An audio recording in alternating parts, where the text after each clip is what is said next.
সদস্যবৃন্দ এবং অন্যান্য অঙ্গসংগঠনের আসসালামু আলাইকুম। আপনারা জানেন আমাদের দেশ নেত্রী 3 বারের প্রধানমন্ত্রী বেগম খালেদা জিয়া অসুস্থ হয়ে গতকাল আবার হাসপাতালে গিয়েছেন। আল্লাহ আমাদের পেরেছেন। আমি একটা কথা বলতে চাই, সেটা হচ্ছে আমার নেতৃত্ব অসুস্থ থাকে পুরো বাংলাদেশটা অসুস্থ হয়ে গেছে।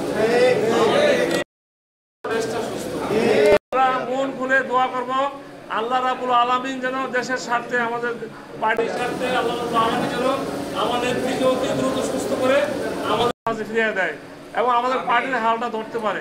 তাহলে আমাদের পার্টিটা আরো অনেক উন্নত হবে এবং অনেক অনন্য উচ্চতায় আমরা নিয়ে যেতে পারবো।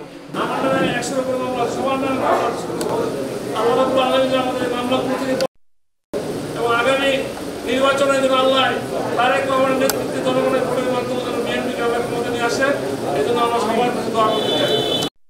ধন্যবাদ, বিশেষ করে জহির এবং সুবিকে ধন্যবাদ জানাচ্ছি।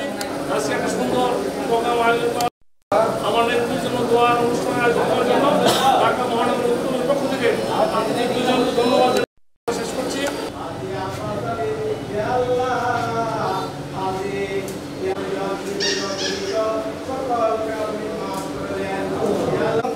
আপনি পূর্ণ সুস্থ রাখিয়েন, আল্লাহ তার পরিবার বর্গের মধ্যে আরো আত্মা মাফ করে দিয়েন। আল্লাহ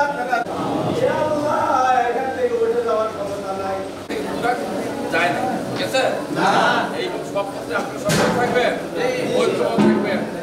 অনেকে তো লিখিত দিছিল যে আমাকে লিখে পারছে না, সবাই থাকবেন। ওই যে বৈষম্য বুঝে কাজ করবেন, ঠিক আছে? সবাইকে ধন্যবাদ। আসসালামু আলাইকুম।